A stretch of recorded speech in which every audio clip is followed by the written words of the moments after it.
Hello students, आज हम ninth का फर्स्ट लेक्चर स्टार्ट कर रहे हैं। पहले मैं अपने बारे में बता दूं। My self Ramesh Chahal, lecturer physics, और मैं पिछले 22 साल से बच्चों को फिजिक्स पढ़ा रहा हूं आईआईटी, पीएमटी और फाउंडेशन कोर्सेज के लिए, 9th 10th के क्लासेज के लिए, जो बच्चे एनटीएससी, केवीपीआई या बोर्ड्स की तैयारी करते हैं। तो मैं आपको फिजिक्स के 9th क्लास के सारे लेक्चर्स प्रोवाइड करूंगा इस यूट्यूब चैनल पर। तो मैं उम्मीद करता हूं कि आप उससे काफी फायदा उठाने वाले हैं। बहुत डिटेल में आपको मैं फिजिक्स समझाऊंगा, कॉन्सेप्चुअल तरीके से फिजिक्स समझाऊंगा। आप किसी भी टॉपिक को जो पढ़ेंगे तो बड़ी अंडरस्टैंडिंग के साथ में उसको एक्सप्लेन करने वाला हूं। चलिए, आज का जो टॉपिक हमारा होगा, पहला टॉपिक, वो हम पढ़ाएंगे मोशन के बारे में। मोशन का जो चैप्टर है आपके सिलेबस के अकॉर्डिंग, मैं उसको स्टार्ट करने वाला हूं। तो पहले मैं इसकी इंट्रोडक्शन दूंगा आपको। देखिए, जब भी आप कोई टॉपिक पढ़ते हैं तो उसकी पहले हमें इंट्रोडक्शन पता होनी चाहिए, उसमें क्या है, उसमें क्या पढ़ने वाले हैं, और फिर हम उसके कॉन्सेप्ट्स पे चलेंगे। तो पहले मैं इसकी इंट्रोडक्शन देता हूं आपको। तो बेटा, मोशन का जो चैप्टर है, ये फिजिक्स का एक टॉपिक है जिसको बोलते हैं मैकेनिक्स।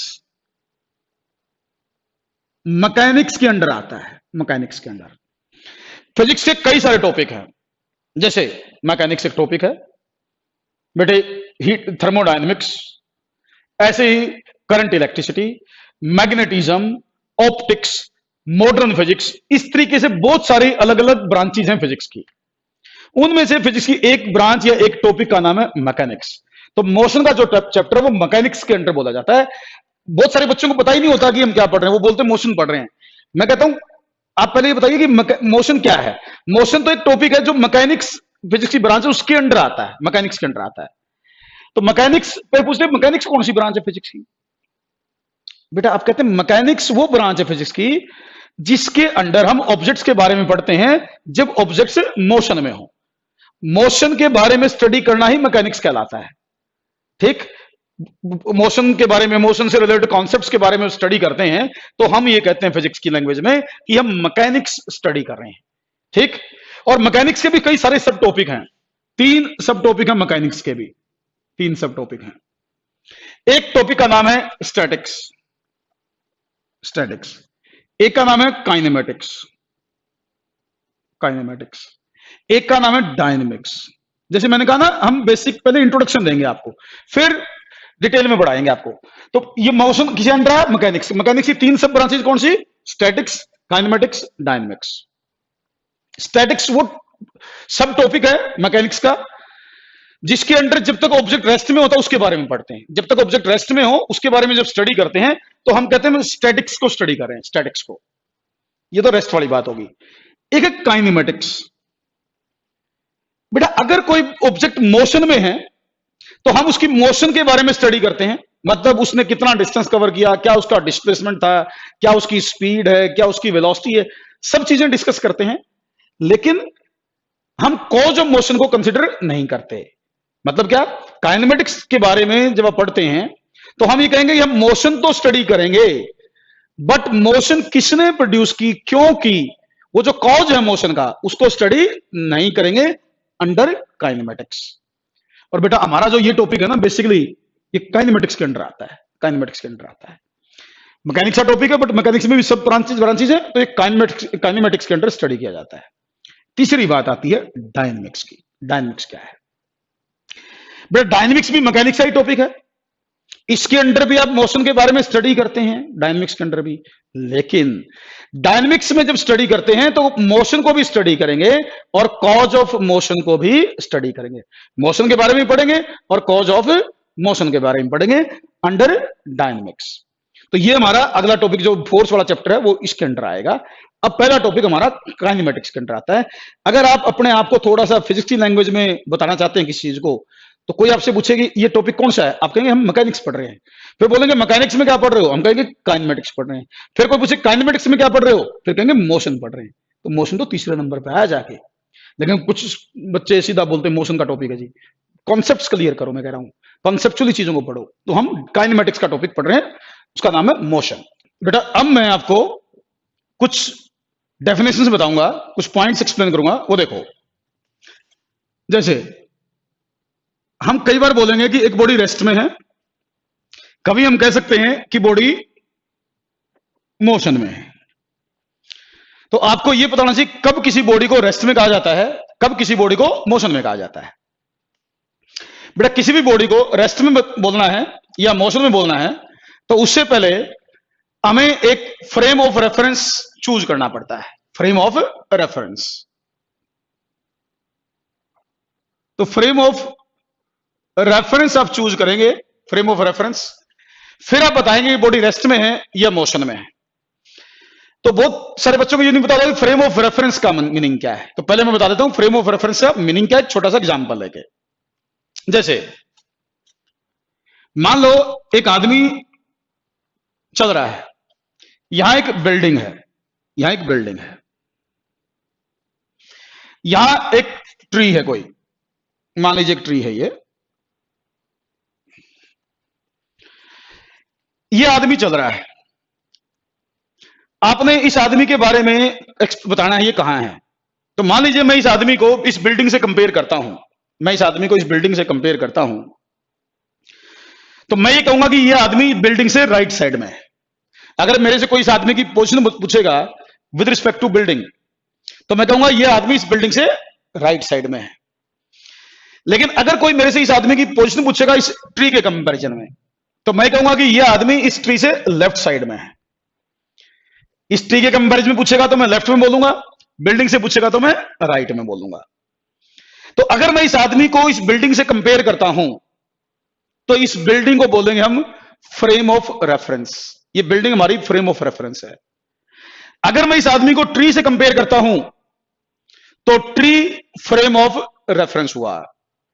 तो फ्रेम ऑफ रेफरेंस का मतलब जिस चीज के साथ बॉडी को कंपेयर किया जा रहा है, या बॉडी की पोजीशन या बॉडी की मोशन को कंपेयर किया जा रहा है, जिस चीज के साथ उसको कंपेयर करते हो उसको बोलते हैं फ्रेम ऑफ रेफरेंस। अगर मैं इस आदमी को बिल्डिंग से कंपेयर कर रहा हूं तो फ्रेम ऑफ रेफरेंस बिल्डिंग है। अगर इस आदमी को मैं ट्री से कंपेयर कर रहा हूं तो ट्री फ्रेम ऑफ रेफरेंस है। तो फ्रेम ऑफ रेफरेंस कोई भी हो सकता है, किसी चीज को भी लिया जा सकता है, वो आपकी रिक्वायरमेंट पर डिपेंड करेगा। तो बिल्डिंग भी फ्रेम ऑफ रेफरेंस है, इसको भी फ्रेम ऑफ रेफरेंस बोल सकता हूं, जिससे भी कंपेयर करो वो फ्रेम ऑफ रेफरेंस कहलाता है। अब ये तो बात हुई फ्रेम ऑफ रेफरेंस की। फ्रेम ऑफ रेफरेंस बिल्डिंग या ट्री होना कोई जरूरी नहीं है, कई बार पॉइंट भी होगा। थ्योरी में तो हम कोऑर्डिनेट एक्सिस में जो ओरिजिन होता है ना, कोऑर्डिनेट एक्सिस में जो ओरिजिन होता है उसको रेफरेंस पॉइंट मानते हैं। जैसे आपने पढ़ा होगा 3 एक्सिस होती हैं, X axis, Y axis, Z axis, ये ओरिजिन होता है। तो आमतौर पर थ्योरी में जब पढ़ते हैं हम तो ओरिजिन को फ्रेम ऑफ रेफरेंस मान के हम चीजों को स्टडी करते हैं, थ्योरेटिकल बात। ये मैंने प्रैक्टिकल एग्जांपल दिए समझाने के लिए फ्रेम ऑफ रेफरेंस का एक्चुअल मीनिंग क्या है। तो यहां तो हम ओरिजिन को ही फ्रेम ऑफ रेफरेंस मान के चलते हैं। तो सब चीजों की पोजीशन वगैरह हम ओरिजिन से बताते हैं कि ओरिजिन से कितना दूर है, लेफ्ट में है या राइट में है। तो ओरिजिन को फ्रेम ऑफ रेफरेंस हम मान के चलते हैं। ये तो बात हुई फ्रेम ऑफ रेफरेंस की। अब मैं बताता हूं रेस्ट और मोशन का मतलब। बेटा रेस्ट, कोई बॉडी रेस्ट में कब कही जाएगी, कोई बॉडी रेस्ट में कब कही जाएगी? तो पहले तो इसका मीनिंग समझो रेस्ट का। देखो जब भी रेस्ट में बोलना हो या मोशन में बोलना हो तो पहले तो रेफरेंस चूज कर लो। रेफरेंस पहले मेंशन करो कि इसके कंपैरिजन में बात करो, ये रेफरेंस है मेरा, इसके हिसाब से बताओ कि बॉडी रेस्ट में है या मोशन में हो। तो पहले एक रेफरेंस चूज करोगे तब बोलोगे रेस्ट बोलना है या मोशन बोलना है। जैसे मैं एग्जांपल लेता हूं, मान लो बहुत सारे बच्चे क्लास में बैठे हैं, क्लास चल रही है, बहुत सारे बच्चे क्लास में बैठे हैं। अब क्लास में एक बच्चे को दूसरे बच्चे से कंपेयर करो, तो क्लास के एक बच्चे को दूसरे बच्चे से कंपेयर करो तो उनकी पोजीशन फिक्स है। टाइम के साथ ना तो वो नजदीक आ रहे ना दूर जा रहे। वो मान लीजिए एक जगह बैठे हैं, क्लास चल रही है, तो उनकी पोजीशन फिक्स है।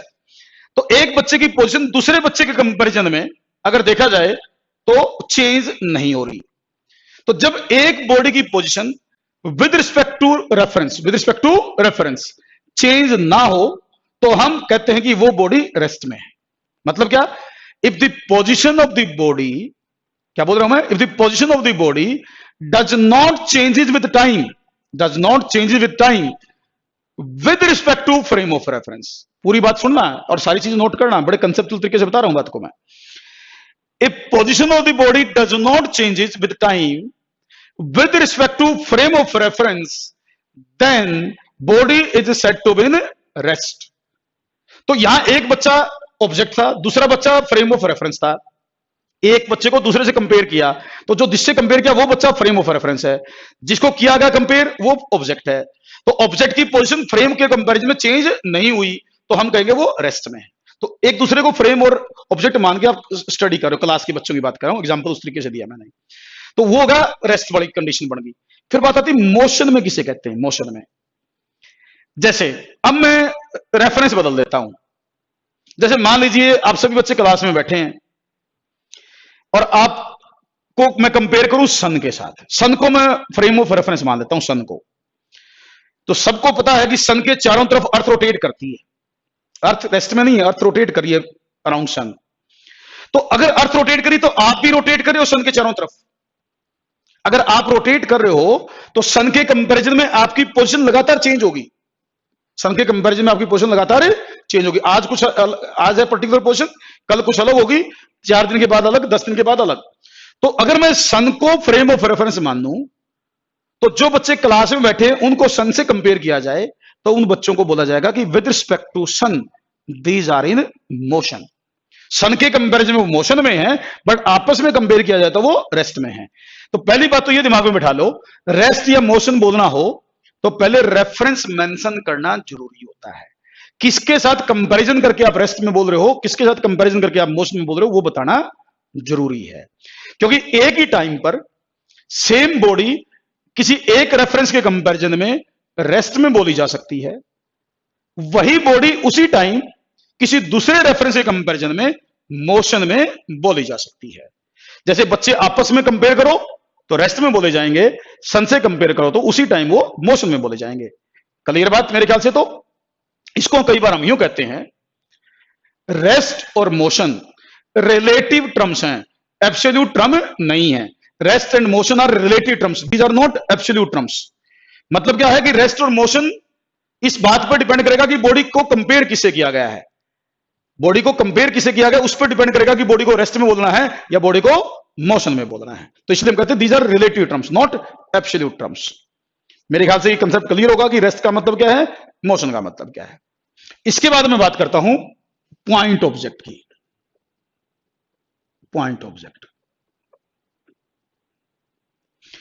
ये भी बहुत इंपॉर्टेंट चीज है बेटा। पॉइंट ऑब्जेक्ट का मतलब है जिस ऑब्जेक्ट का साइज हम 0 कंसीडर करके चलेंगे। ऐसा ऑब्जेक्ट जिसका साइज हम 0 मानेंगे उस ऑब्जेक्ट को बोलेंगे पॉइंट ऑब्जेक्ट। अब किसी भी ऑब्जेक्ट का डिस्टेंस साइज 0 कब मान सकते हो आप बेटा? इसको यूं समझाओ आप कि अगर कोई बॉडी अपने साइज के कंपैरिजन में बहुत ज्यादा डिस्टेंस ट्रेवल करे, कोई भी बॉडी अपने साइज के कंपैरिजन में बहुत ज्यादा डिस्टेंस ट्रेवल करे तो हम उस बॉडी को पॉइंट ऑब्जेक्ट मान लेंगे, उसके साइज को 0 मान लेंगे। इसका मीनिंग क्या है, एक एग्जांपल ले लेता हूं, उससे शायद क्लियर हो जाए। बेटा आप ये समझो कि मान लीजिए हमारे पास एक ट्रेन है, ये एक ट्रेन है, ये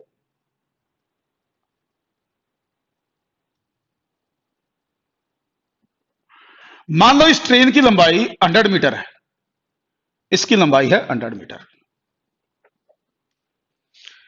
लेकिन ये ट्रेन 100 मीटर लेंथ की है, लेकिन ये काफी ज्यादा डिस्टेंस ट्रेवल करती है। मान लीजिए एक स्टेशन से दूसरे स्टेशन गई और उन स्टेशन के बीच में मान लो 100 किलोमीटर डिस्टेंस है, 100 किलोमीटर का डिस्टेंस है। तो इसका मतलब ट्रेन ने अपने साइज के कंपैरिजन में काफी बड़ा डिस्टेंस ट्रेवल किया। तो 100 kilometre is very very large in comparison to size of train. तो हम ट्रेन के साइज को 0 मान लेंगे।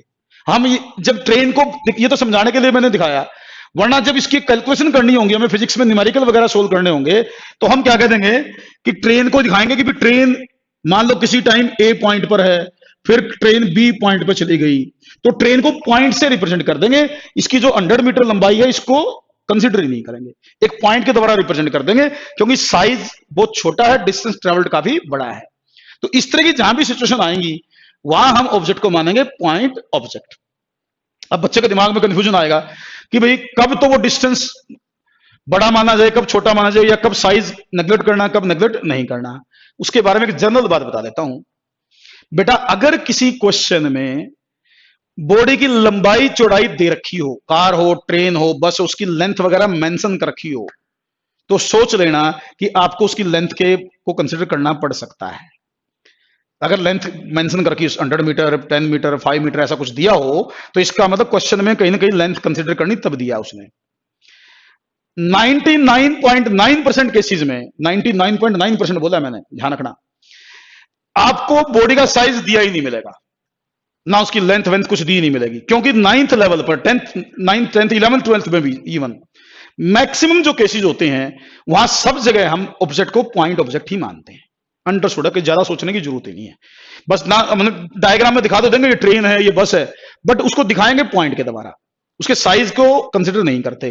तो हमें साइज के बारे में सोचना ही नहीं पड़ता, जहां साइज कंसिडर करना होगा तो लिखा जाता है स्टेटमेंट में कि ये इसकी लेंथ है जी, आपके इसके साइज का भी ध्यान रखना है, या लेंथ वेंथ मेंशन कर रखी होगी तो सोच लेना कि वो कंसिडर करनी है।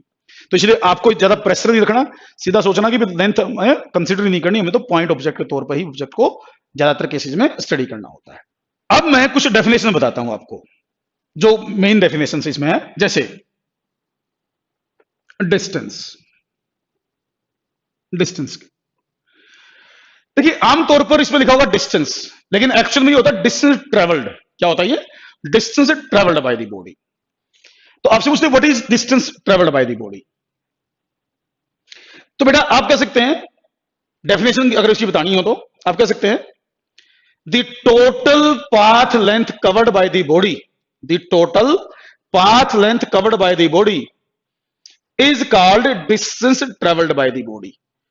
The total path length covered by the body is called distance traveled by the body. जैसे मैं एग्जांपल लेता हूं, मान लीजिए एक बॉडी ए पॉइंट से चलती है, वो बी पर चली गई, ये डिस्टेंस है मान लो 8 kilometre, that this is 8 kilometre. फिर वो 90 डिग्री पे टर्न करती है, मान लीजिए वो सी पॉइंट पे चली गई एंड दिस इज 10 किलोमीटर, मान लो ये 10 किलोमीटर है। पहले ए से बी गई, बी से सी गई, तो ये पाथ उसने कवर किया।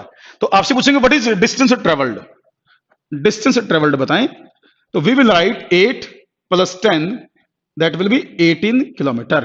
तो 18 किलोमीटर का डिस्टेंस ट्रेवल बॉडी ने किया। टोटल पाथ लेंथ देख लेनी है, कैसा भी पाथ हो जाए। और एग्जांपल लेता हूं, जैसे मान लो बॉडी ए पॉइंट से अपनी मोशन स्टार्ट करती है, ए से बी जाती है, दिस इज 2 किलोमीटर, बी से सी आती है, दिस इज 6 किलोमीटर, सी से डी जाती है, दिस इज 10 किलोमीटर। फिर 18 आ गया, तो मैं इसको कुछ चेंज कर लेता हूं, लेट दिस इज 20। तो ये पाथ उसने कवर किया। आपसे पूछा what is distance travelled, distance travelled साथ साथ लिखते रहना आप लोग, ये एग्जांपल साथ साथ लिखोगे चीजें स्ट्रांग होती जाएंगी। तो 2 + 6 + 20 that is 28 kilometre. This is the total path length. Total path length जो भी कवर करेगी उसको डिस्टेंस बोलेंगे। और एग्जांपल लेता हूं डिस्टेंस ट्रेवल्ड के ही, जैसे मान लीजिए एक बॉडी सर्कल में रोटेट करती है, सर्कल में रोटेट करिए बॉडी, मैं सर्कल के 2 परपेंडिकुलर डायमीटर ले लेता हूं, परपेंडिकुलर डायमीटर से ये 90 डिग्री एंगल मान देंगे हम इसको। आपको शायद पता हो सर्कल में टोटल एंगल 360 होता है, और सर्कल की रेडियस में r ले लेता हूं। बेटा मैं ये मान लेता हूं कि बॉडी सर्कल में रोटेट करेगी, और इनिशियली बॉडी ए पॉइंट पर थी, मान लो बॉडी शुरू में थी ए पॉइंट पर, बॉडी ए से गई सी पॉइंट पर, ए से सी यहां से रोटेट करती हुई गई। आपसे पूछा जाएगा what is distance from A to C, distance, distance from A to C. तो बेटा अब देखिए यहां से यहां गई है, तो ये पाथ लेंथ होगी, टोटल पाथ लेंथ। और बेटा टोटल पाथ लेंथ अगर ध्यान से देखें तो ये सर्कल का 1/4 पार्ट है, this is the 1/4 part of the circle, दिख रहा होगा आप लोगों को।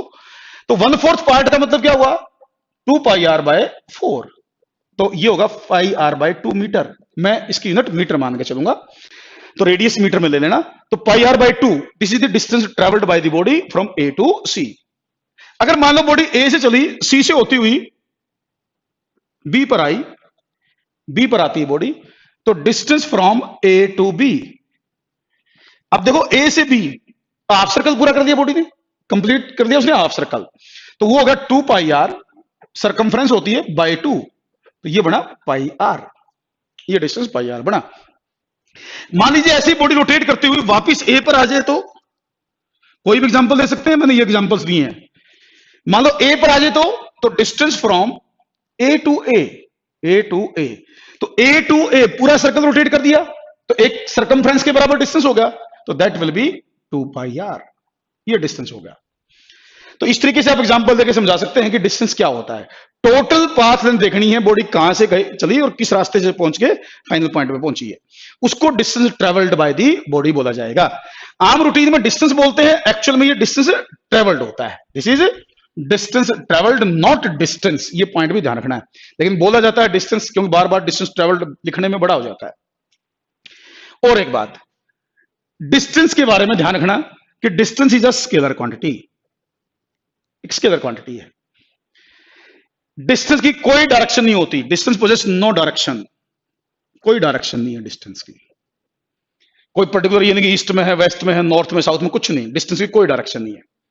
डिस्टेंस के बारे में एक और याद रखना, नेवर नेगेटिव, कभी डिस्टेंस नेगेटिव नहीं होता। डिस्टेंस या तो जीरो होगा, अगर बॉडी रेस्ट में होगी तो डिस्टेंस जीरो होगा, वरना distance is always positive, distance will never be negative, distance कभी नेगेटिव हो ही नहीं सकता, डिस्टेंस इज ऑलवेज पॉजिटिव। तो एक और बात, distance never decreases with time, never decreases with time. जो बातें लिख रहा हूं ना बहुत इंपॉर्टेंट बातें हैं, इंपॉर्टेंट नोट करके लिख लेना इनको। क्या बोला मैंने? Distance never decreases with time, अगर बॉडी चलेगी तो distance travelled always increases with time, हमेशा बढ़ता है, डिस्टेंस कभी घटता नहीं है। ये कुछ बातें ध्यान रखनी है। इसका मीनिंग देखो, प्रैक्टिकली सोचो, आपने अपनी बाइक में, स्कूटी में या कार में एक डिस्टेंस मेजरिंग मीटर देखा होगा, मीटर लगा होता है।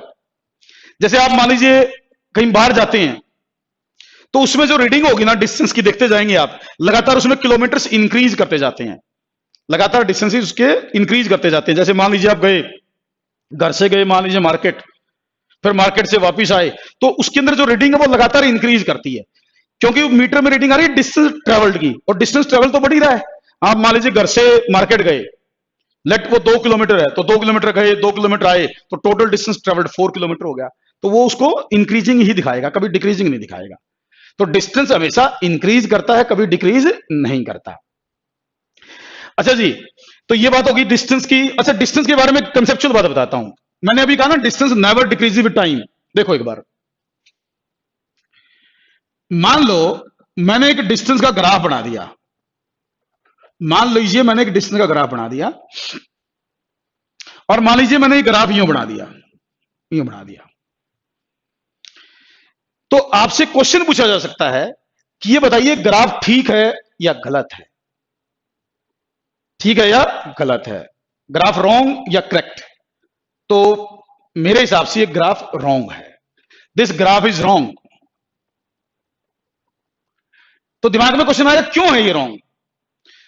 उसका रीजन है, रीजन ये है कि भाई इसमें देखो पहले अपने डिस्टेंस इंक्रीज किया, फिर डिस्टेंस डिक्रीज कर दिया, पहले डिस्टेंस इंक्रीज किया फिर डिक्रीज कर दिया, और अभी मैं क्या बोल रहा हूं कि distance never decreases, distance never decreases, it means this graph is wrong, ये ग्राफ गलत है, डिस्टेंस डिक्रीज कर ही नहीं सकता, तो इसलिए ग्राफ गलत है।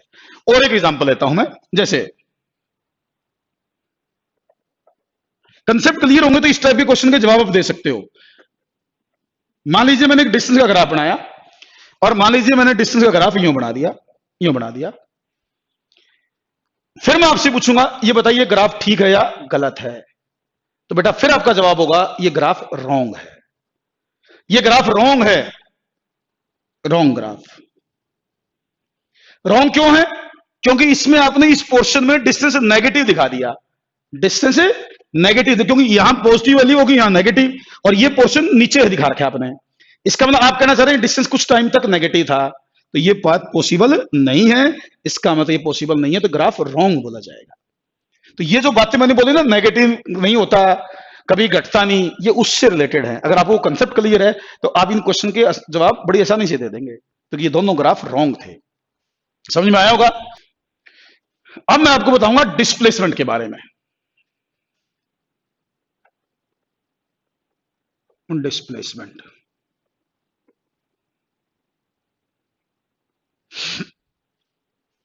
बेटा मैं मीनिंग समझाता हूं, उस एग्जांपल से ही क्लियर हो जाएगा आपका। बेटा मान लीजिए एक बॉडी इनिशियली ए पॉइंट पर है,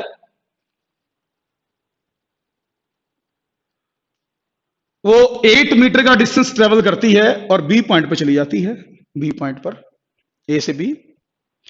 फिर वो 90 डिग्री पर टर्न करती है, 6 मीटर डिस्टेंस ट्रेवल करके वो सी पॉइंट पर चली जाती है। पहले ए पर थी, 8 मीटर गई बी तक, फिर 6 मीटर डिस्टेंस ट्रेवल करके वो चली गई सी पॉइंट पर। आपसे पूछेंगे व्हाट इज डिस्प्लेसमेंट, डिस्प्लेसमेंट क्या होगा? सभी को आइडिया होगा इतनी छोटी छोटी बातों का। तो डिस्प्लेसमेंट होगा initial to final position, initial to final position displacement होगा, इनिशियल टू फाइनल पोजीशन। ये डिस्प्लेसमेंट आपका। ए से सी को मिला दो, इनिशियल से फाइनल पोजीशन को मिला दो, तो डिस्प्लेसमेंट जो है वो होगा ए सी के बराबर, डिस्प्लेसमेंट ए सी के बराबर। और यहां से अगर मैं पाइथागोरस थ्योरम लगाऊं, 90 डिग्री पे बोला था मैंने टर्न किया है, तो ये बना 8 का स्क्वायर प्लस 6 का स्क्वायर, तो इस एग्जांपल में डिस्प्लेसमेंट हुआ 10 मीटर। तो डिस्प्लेसमेंट इज 10 मीटर। तो ये जो इनिशियल टू फाइनल पोजीशन होगा, straight line distance, straight line distance, ध्यान से सुनना, मैं जो बात बताना जा रहा हूं, इनिशियल से फाइनल पोजीशन तक जो स्ट्रेट लाइन डिस्टेंस बनेगा, that will be equal to value of displacement. वो डिस्प्लेसमेंट की वैल्यू के बराबर होगा जो straight line distance initial to final बनेगा। मैंने या तो वैल्यू बोलूं या बोलूं मैं मैग्नीट्यूड ऑफ डिस्प्लेसमेंट। क्या बोलूं मैं इसको? मैग्नीट्यूड। डिस्प्लेसमेंट का मैग्नीट्यूड होगा इनिशियल से फाइनल तक का स्ट्रेट लाइन डिस्टेंस, ये मैग्नीट्यूड ऑफ डिस्प्लेसमेंट।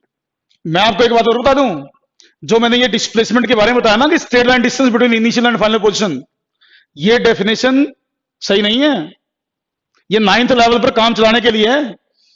अगर कोई आपसे पूछे डेफिनेशन ऑफ डिस्प्लेसमेंट, तो सही डेफिनेशन जो है ना, वो ये स्ट्रेट लाइन डिस्टेंस वाली नहीं होती। सही डेफिनेशन पता क्या होती है? सही डेफिनेशन कोई पूछेगा टेक्निकली बिल्कुल करेक्ट, कंसेप्चुअली बिल्कुल करेक्ट, वो डेफिनेशन डिस्प्लेसमेंट की पता क्या है? वो ये है, कोई पूछे वो डिफाइंड डिस्प्लेसमेंट। तो मैं कह रहा हूं इसमें भी बच्चे मैक्सिमम का ना गलत करते हैं, जो आपने मैंने बोला एक बार क्वेश्चंस के लिए कि straight line distance between initial and final position, ये नहीं। एक्चुअल डेफिनेशन पता क्या है? डिस्प्लेसमेंट कोई पूछे तो आप बोलो change in position of the body, change in position of the body in a particular direction, change in position of the body in a particular direction is called displacement. Actual definition है change in position of the body in a particular direction. लेकिन ठीक है, 9th level पर questions के लिए हम ये definition बता देते हैं, या बुक्स में आपको ये डेफिनेशन मिल जाती है, तो कंसेप्चुअली ये भी ध्यान रख लो तो अच्छा रहेगा आपके लिए। और डिस्प्लेसमेंट जो है ना, उसकी डायरेक्शन भी होती है, जैसे डिस्टेंस की डायरेक्शन नहीं होती, डिस्प्लेसमेंट की डायरेक्शन होती है। तो डिस्प्लेसमेंट होता है हमेशा इनिशियल पोजीशन से फाइनल पोजीशन की तरफ। Displacement is always directed from initial to final position. जैसे यहां कोई डायरेक्शन पूछेगा तो मैं कहूंगा ए से सी की तरफ है, ए से सी की तरफ है। वैल्यू पूछेगा तो 10 मीटर बोलूंगा, वैल्यू पूछेगा तो 10 मीटर बोलूंगा, डायरेक्शन पूछेगा तो ए से सी बताऊंगा। तो डिस्प्लेसमेंट की डायरेक्शन भी है, डिस्प्लेसमेंट का मैग्नीट्यूड भी है, और डिस्प्लेसमेंट एक वेक्टर क्वांटिटी है। It is a vector quantity. Displacement vector है। डिस्प्लेसमेंट नेगेटिव भी हो सकता है, पॉजिटिव भी हो सकता है, और जीरो भी हो सकता है। डिस्प्लेसमेंट कुछ भी आ सकता है, पॉजिटिव, नेगेटिव और जीरो। ध्यान रखना, ये पॉइंट्स नोट कर लेने हैं। डिस्प्लेसमेंट टाइम के साथ इंक्रीज भी कर सकता है, डिस्प्लेसमेंट टाइम के साथ डिक्रीज भी कर सकता है। डिस्प्लेसमेंट में इंक्रीज और में डिक्रीज विद टाइम, सारी पॉसिबिलिटी। डिस्टेंस डिक्रीज नहीं करता था, बट ये इंक्रीज भी कर सकता है, डिक्रीज भी कर सकता है। तो मैंने कहा ये वेक्टर क्वांटिटी है। तो स्केलर, वो डिस्टेंस स्केलर था, ये वेक्टर क्वांटिटी है। अब ये तो बात हुई डिस्प्लेसमेंट क्या है। अच्छा, एक मैं छोटा सा डेफिनेशन बता दूं, स्केलर और वेक्टर। वेक्टर की खासकर वेक्टर की डेफिनेशन, वेक्टर क्या होते हैं। बच्चे ना आमतौर पर वेक्टर की डेफिनेशन गलत बताते हैं, बच्चे आमतौर पर वेक्टर की डेफिनेशन गलत बताते हैं। देखो क्या बताते हैं बच्चे आमतौर पर। बच्चों से कोई पूछे व्हाट आर वेक्टर्स, तो बच्चे ज्यादातर बोलेंगे वो फिजिकल क्वांटिटी जिसका मैग्नीट्यूड और डायरेक्शन दोनों हो, जिसका मैग्नीट्यूड और डायरेक्शन दोनों हो, वो वेक्टर कहलाता है। बेटा ये डेफिनेशन जो है ना, जिसका मैग्नीट्यूड डायरेक्शन दोनों हो, वो वेक्टर कहलाता है। ये डेफिनेशन इनकम्प्लीट है, नोट करना मेरे बात को, नोट करना मेरी बात को, इंपॉर्टेंट पॉइंट बता रहा हूं। मैंने पहले ही कहा था आपको सारी चीजें कंसेप्चुअली समझाऊंगा, बेस आपका स्ट्रॉन्ग कर दूंगा, कहीं पर भी आपको दिक्कत नहीं आएगी फिजिक्स में। अगर कि आप ये बोलते हैं कि वेक्टर वो होते हैं जिनका मैग्नीट्यूड और डायरेक्शन है, तो ये डेफिनेशन पूरी तरह सही नहीं है। आपको क्लासेस में टीचर पढ़ा देते हैं कि जिसका मैग्नीट्यूड और डायरेक्शन हो वो वेक्टर है, ऐसा नहीं है बेटा। एक्चुअल डेफिनेशन पता क्या है? एक्चुअल डेफिनेशन है कि जिन फिजिकल क्वांटिटी का मैग्नीट्यूड भी हो, डायरेक्शन भी हो, और ये पॉइंट नोट करना, आप जो बताने जा रहा हूं बहुत इंपॉर्टेंट पॉइंट है, जिन फिजिकल क्वांटिटी का मैग्नीट्यूड भी हो, डायरेक्शन भी हो, और जो क्वांटिटी वेक्टर एडिशन के लॉज को फॉलो करें। जो क्वांटिटी, क्या बोलेगा मैंने, वेक्टर एडिशन के लॉज को फॉलो करें, वेक्टर एडिशन लॉज। ये बात इंपॉर्टेंट है, very very important, very very important definition में। तो आगे से इस लेक्चर को सुनने के बाद आपसे कोई वेक्टर पूछे ना, तो डेफिनेशन सही बतानी, गलती नहीं करनी है, वरना इस लेक्चर का कोई फायदा नहीं होगा। कोई आपसे पूछे व्हाट आर वेक्टर्स, आम बच्चा बोलेगा कि जिसका मैग्नीट्यूड डायरेक्शन हो वो वेक्टर है, लेकिन आपने नहीं बोलना। आप क्या बोलोगे? वो क्वांटिटी जिसका मैग्नीट्यूड डायरेक्शन हो और साथ साथ जो वेक्टर एडिशन के लॉज को फॉलो करे, उस क्वांटिटी को वेक्टर क्वांटिटी कहा जाता है। तीनों बातें होनी चाहिए, वेक्टर एडिशन के लॉज को भी फॉलो करना चाहिए। नोट कर लेना बात, ये इंपॉर्टेंट है। अब बच्चों को दिमाग में आएगा कि वेक्टर एडिशन के लॉज क्या होते हैं। बेटा ये वाली बात जो है कि वेक्टर एडिशन के लॉज क्या होते हैं, ये समझ में आएगी 11th क्लास में। ये 11th क्लास में, अभी तो डेफिनेशन के बारे में बताया बस मैंने इतना ये, लेकिन फिर भी मैं कहूंगा अगर मेरा लेक्चर आप सारी पूरा कोर्स देखना चाहते हो तो इस तरह की बातें जरूर नोट करनी है, ये बड़े काम की हैं। क्योंकि जो आपकी डेफिनेशन है वो गलत साबित कर सकता हूं मैं। जो आम टीचर्स बताते हैं ना कि भाई ऐसी क्वांटिटी जिसका मैग्नीट्यूड और डायरेक्शन दोनों हो वो वेक्टर है, उसमें कई जगह गलतियां हैं। जैसे मैं एक एग्जांपल देके समझा सकता हूं कि वो गलत क्यों है। बेटा आपने सुना होगा एक क्वांटिटी होती है इलेक्ट्रिक करंट। इलेक्ट्रिक करंट, कोई आपसे पूछे भी इलेक्ट्रिक करंट कैसी क्वांटिटी है, तो बच्चे जवाब देते हैं स्केलर है। बिल्कुल स्केलर है, इलेक्ट्रिक करंट स्केलर है। लेकिन कोई पूछे कि क्या इलेक्ट्रिक करंट का मैग्नीट्यूड होता है, आप कहेंगे होता है। कोई आपसे पूछे इलेक्ट्रिक करंट की डायरेक्शन होती है, आप कहेंगे होती है। तो इलेक्ट्रिक करंट का मैग्नीट्यूड भी है, इलेक्ट्रिक करंट की डायरेक्शन भी है, लेकिन फिर भी वो स्केलर है, फिर भी वो स्केलर है। वेक्टर क्यों नहीं है? आपकी डेफिनेशन के अकॉर्डिंग तो वेक्टर होना चाहिए था, लेकिन मैं तो स्केलर कह रहा हूं। मैं क्या, सभी कहते हैं स्केलर है वो। ऐसी कई सारी डेफिनेशन है, कई सारी चीजें हैं। अभी तो मैंने एक छोटा सा एग्जांपल दिया जहां क्वांटिटीज का मैग्नीट्यूड भी होगा, डायरेक्शन भी होगी, लेकिन फिर भी वो स्केलर होंगे, फिर भी वो स्केलर होंगे। तो इसीलिए वो स्केलर क्यों होंगे? क्योंकि मैग्नीट्यूड तो है, डायरेक्शन भी है, बट वो वेक्टर एडिशन के लॉज को फॉलो नहीं करते। वेक्टर एडिशन के लॉज को फॉलो नहीं करते, इसलिए वो स्केलर हैं। तो तीनों कंडीशन सेटिस्फाई होंगी तो इस वेक्टर बोलते हैं, केवल दो पहली दो बातों से नहीं। ये इसलिए मैं जोर दे रहा हूं इस बात पर, क्योंकि बच्चे गलती करते हैं इसमें डेफिनेशन में। मैक्सिमम बच्चों से पूछा जाएगा तो यही डेफिनेशन बताते हैं जो आपने सोची होगी अपने दिमाग में। तो इसलिए वेक्टर्स के बारे में ध्यान रखना, कौन से होते हैं क्वांटिटी वेक्टर्स। तो ये तो बात है डिस्प्लेसमेंट क्या है, डायरेक्शन किधर होगी, वेक्टर है या स्केलर है, पॉजिटिव नेगेटिव क्या होगा। और एक बात, डिस्प्लेसमेंट का मैग्नीट्यूड, मैग्नीट्यूड का मेरा मतलब होता है वैल्यू से, without sign value, without sign value को मैग्नीट्यूड कह देते हैं, मॉडुलस कह देते हैं। तो आप यूं कह दो डिस्प्लेसमेंट का मैग्नीट्यूड, यूं लिख देते हैं मैग्नीट्यूड को दो पैरेलल लाइन में बंद करके, हमेशा lesser than equal to magnitude of distance होगा। डिस्प्लेसमेंट का मैग्नीट्यूड हमेशा डिस्टेंस से कम होगा या बराबर होगा। लेसर देन इक्वल टू बोलते हैं इसे, लेसर देन इक्वल टू, दोनों निशान है। मीनिंग क्या है? मीनिंग यह है कि कभी भी किसी भी बॉडी का डिस्प्लेसमेंट, कभी भी किसी भी बॉडी का डिस्प्लेसमेंट डिस्टेंस से ज्यादा नहीं हो सकता। कभी भी किसी भी बॉडी का डिस्प्लेसमेंट डिस्टेंस से ज्यादा नहीं हो सकता। डिस्टेंस डिस्प्लेसमेंट से कम नहीं हो सकता, या यूं कह दो आप, डिस्टेंस कभी डिस्प्लेसमेंट से कम नहीं हो सकता। ये पॉइंट नोट कर लेने हैं। तो इंपॉर्टेंट बातें होती हैं, relation between distance and displacement पूछा जाता है आपसे। अब देखो मैं डिस्प्लेसमेंट के कुछ और एग्जांपल लेता हूं, डिस्प्लेसमेंट के कुछ और एग्जांपल लेता हूं। देखो बेटा मैं सर्कल का एग्जांपल लेता हूं, सर्कल का एग्जांपल लेता हूं। मान लीजिए एक सर्कल है ये, इसके ये दो परपेंडिकुलर डायमीटर्स हैं। Let this point is A, this is C, ये बी है, this point is D, centre is O. ठीक है, रेडियस है इसकी आर, आर इसकी रेडियस है। मान लो इनिशियली बॉडी ए पॉइंट पर है, बॉडी शुरू में ए पॉइंट पर है, ऐसा मैंने माना है। लेट बॉडी सर्कल के चारों तरफ रोटेट करती है और बॉडी चली जाती है सी पॉइंट पर। बॉडी कहां चली जाती है? सी पॉइंट पर। तो from A to C, A to C, इसने पूछा what is displacement from A to C, displacement. तो मैं क्या करूंगा, इनिशियल और फाइनल को मिला दूंगा, इनको मिला दूंगा। अब ये आर, तो ये भी रेडियस आर है। मेरे से पूछेगा व्हाट इज डिस्प्लेसमेंट, तो डिस्प्लेसमेंट में बोलूंगा ए सी, मैग्नीट्यूड ऑफ डिस्प्लेसमेंट, एक्चुअल में मैग्नीट्यूड ऑफ डिस्प्लेसमेंट ए सी, ये ए से सी तक वैल्यू इसकी तो होगी अंडर रूट आर का स्क्वायर प्लस आर का स्क्वायर। तो क्या बोलोगे आप इसको, तो डिस्प्लेसमेंट यहां बोला जाएगा रूट टू आर, ये डिस्प्लेसमेंट होगा रूट टू आर। मेरे ख्याल से क्लियर चीज है, root two R is displacement, समझ में आया।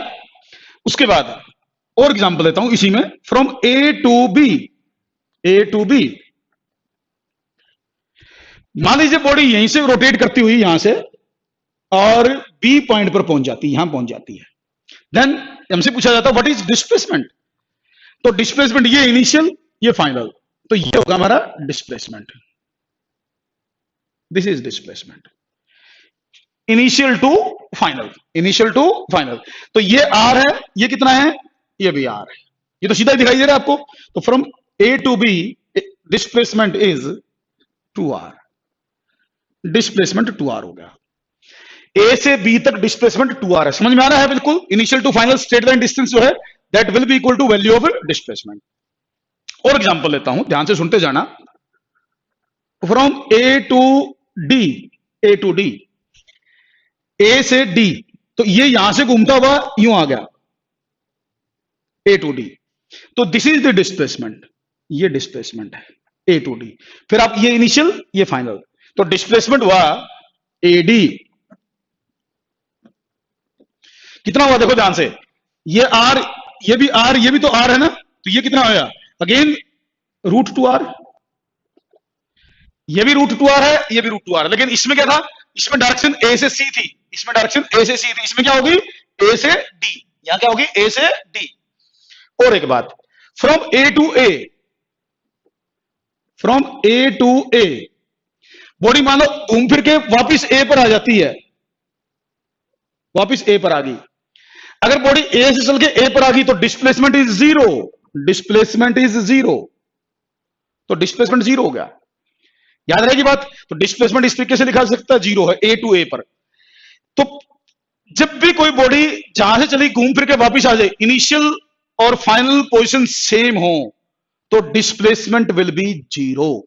इनिशियल और फाइनल पोजीशन अगर सेम हो तो डिस्प्लेसमेंट विल बी जीरो। जैसे और एग्जांपल लेता हूं जीरो वाले का, मान लो बॉडी ओ पॉइंट से चलती है और कैसा भी पाथ फॉलो करके वापिस ओ पर आ जाती है, ओ से चल के वापिस ओ पर आ गई, तो इसका मतलब डिस्प्लेसमेंट जीरो है, डिस्प्लेसमेंट जीरो है। जब बॉडी इनिशियल और फाइनल पॉइंट सेम हो बॉडी के, तो हम कहते हैं उसका डिस्प्लेसमेंट जीरो है। और बेटा जब इनिशियल और फाइनल पोजीशन सेम होते हैं ना, जिस पाथ के इनिशियल और फाइनल पोजीशन सेम होते हैं, उनको, उस पाथ को कहते हैं क्लोज्ड पाथ। क्या कहते हैं उसे, क्लोज्ड पाथ। क्लोज्ड पाथ का मतलब होता है जिस पाथ की इनिशियल और फाइनल पोजीशन सेम हो, तो हम कहते हैं कि बॉडी का पाथ क्लोज्ड पाथ है। और क्लोज्ड पाथ में डिस्प्लेसमेंट हमेशा जीरो होगा, क्लोज्ड पाथ में डिस्प्लेसमेंट हमेशा जीरो होगा, ये बात याद रख दो, डिस्टेंस नहीं डिस्प्लेसमेंट। अच्छा एक बात और बता सकते हैं हम डिस्प्लेसमेंट के बारे में, मैं एग्जांपल लेता हूं, देखो मैं एग्जांपल लेके समझाता हूं, बहुत इंपॉर्टेंट बात है, वो भी डिस्प्लेसमेंट से ही रिलेटेड है। देखो बेटे, मान लीजिए बॉडी थी ए पॉइंट पर, उसको जाना है बी पॉइंट पर, ए पर थी बी पर जाना है। एक बार वो यूं गई, यूं गई, आपसे पूछा व्हाट इज डिस्प्लेसमेंट, तो ये मिला दिया, ये डिस्प्लेसमेंट है। मान लो ये गैप 10 मीटर है, लेट दिस इज 10 मीटर, तो इस पाथ से गई तो डिस्प्लेसमेंट होगा 10 मीटर। अगर मान लो बॉडी यहां से जाए, तो अगर बॉडी इस रास्ते से जाए तो भी तो डिस्प्लेसमेंट 10 मीटर ही कहलाएगा ना। डिस्प्लेसमेंट तो चाहिए इधर से जाए, से इधर से जाए, इनिशियल टू फाइनल देखना है, तो वो तो 10 मीटर ही है। तो बात इसको हम यूं कह सकते हैं ना कि displacement does not depend on path, displacement does not depend on path, क्योंकि चाहे इस रास्ते से गई चाहे इस रास्ते से गई तो डिस्प्लेसमेंट तो सेम आया ना बेटा। तो इसलिए हम कहते हैं डिस्प्लेसमेंट पाथ पर डिपेंड नहीं करता है। डिस्टेंस तो पाथ पर डिपेंड करेगा, बट डिस्प्लेसमेंट तो इनिशियल और फाइनल पोजीशन पर डिपेंड करेगा। किस रास्ते से आप गए उससे कोई फर्क नहीं पड़ता। तो डिस्प्लेसमेंट पाथ डिपेंडेंट क्वांटिटी नहीं है, यह भी नोट कर सकते हैं आप। देखो अभी थोड़ी देर पहले मैंने एक चीज बताई थी कि डिस्टेंस डिस्प्लेसमेंट से कभी कम नहीं होता, डिस्टेंस डिस्प्लेसमेंट से कभी कम नहीं होता। मैंने कहा था डिस्टेंस या तो डिस्प्लेसमेंट से ज्यादा होगा, डिस्टेंस या तो डिस्प्लेसमेंट से ज्यादा होगा या डिस्टेंस डिस्प्लेसमेंट से बराबर होगा, कभी डिस्टेंस कम नहीं होगा। तो एक क्वेश्चन पूछा जाता है कि भी डिस्टेंस और डिस्प्लेसमेंट की वैल्यूज इक्वल कब होंगी, डिस्टेंस और डिस्प्लेसमेंट की वैल्यूज इक्वल कब होंगी, ये पूछा जाएगा आपसे। तो बेटा डिस्टेंस और डिस्प्लेसमेंट की वैल्यूज केवल एक ही कंडीशन में इक्वल हो सकती है, केवल एक ही कंडीशन में। आपसे पूछते हैं कौन सी कंडीशन में हो सकते हैं। तो ज्यादातर बच्चों के दिमाग में क्वेश्चन आएगा, आंसर आएगा इसका, मैं आपसे पूछूं डिस्टेंस और डिस्प्लेसमेंट इक्वल कब होंगे, उनकी वैल्यूज इक्वल कब होंगी। तो ज्यादातर बच्चे जवाब पता क्या देते हैं, ज्यादातर बच्चे जवाब देते हैं कि अगर कोई बॉडी स्ट्रेट लाइन में चलती है, उनका जवाब क्या होता है, अगर कोई बॉडी स्ट्रेट लाइन में चलती है then only distance and displacement are equal. क्या बच्चे, मैंने पूछा आपसे भी डिस्टेंस और डिस्प्लेसमेंट की वैल्यूज इक्वल क्या होंगी, कब होंगी। तो ज्यादातर बच्चों का जवाब क्या होगा कि जब बॉडी स्ट्रेट लाइन में चलेगी तब डिस्टेंस और डिस्प्लेसमेंट इक्वल होंगे। बिल्कुल आपके दिमाग में भी आया होगा, लेकिन बेटा ये आंसर गलत है। क्या बोला मैंने, ये आंसर गलत है, सही आंसर नहीं है ये इनकम्प्लीट आंसर है, इनकम्प्लीट आंसर। मैं साबित कर सकता हूं ये गलत आंसर है। कैसे, देखो बेटा अगर मान लीजिए मैं एक पर्टिकुलर डायरेक्शन में चलता हूं और एज इट इज यूं का यूं पीछे मुड़ जाता हूं, मैं यूं जा रहा था और एज इट इज पीछे मुड़ गया, तो मैं चल तो स्ट्रेट लाइन में रहा हूं, चल तो स्ट्रेट लाइन में रहा हूं, लेकिन डिस्टेंस और डिस्प्लेसमेंट तो बराबर नहीं है। मैं चला ए से यूं गया और एज इट इज वापिस आ गया। तो इस केस में मोशन तो स्ट्रेट लाइन है, मोशन स्ट्रेट लाइन है, बट डिस्टेंस डिस्प्लेसमेंट बराबर नहीं है, तो इसलिए आपका आंसर गलत है। तो फिर आंसर ठीक क्या है, क्या बोलना चाहिए हमें, हमें इसमें एक पॉइंट और ऐड करना चाहिए, तभी आंसर सही होगा। देखो फिजिक्स में जो आप वर्ड्स यूज करते हैं ना वो बहुत इंपॉर्टेंट है। आपने कोई भी चीज ऐसी यूज नहीं करनी चाहिए कोई कंट्राडिक्शन हो, बिल्कुल लैंग्वेज ऐसी होनी चाहिए आपकी कि कोई गलत साबित कर ही ना सके उसको, हर केस में वो अप्लाई हो सके, ऐसे बोलना होता है।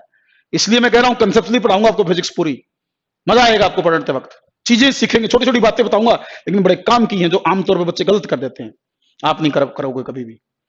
वो क्या है फिर इसकी डेफिनेशन सही, क्या इसका आंसर सही है, आपको पता क्या कहना चाहिए, आपको ये कहना चाहिए if body moves in straight line in same direction, if body moves in straight line in same direction only then distance and displacement are equal. अगर आप सेम डायरेक्शन वर्ड यूज नहीं करते हैं तो टीचर आपका ये कंडीशन लेके answer को गलत साबित कर देगा कि भैया आपकी तो कंट्राडिक्शन है, आंसर गलत है। पेपर में इस तरह के क्वेश्चन आते हैं, पेपर में इसी तरह क्वेश्चन आते हैं जहां बच्चा छोटी छोटी कंसेप्चुअल मिस्टेक करता है। तो क्या कहना आपने कि कोई आपसे पूछे डिस्टेंस डिस्प्लेसमेंट की वैल्यूज इक्वल कब होंगी, तो आपका जवाब होना चाहिए when body moves in straight line in same direction, only in that case values of distance and displacement are equal. ये आपका आंसर होगा। आया समझ में, मैं मान लेता हूं कि ये बात आपको समझ में आ गई होगी।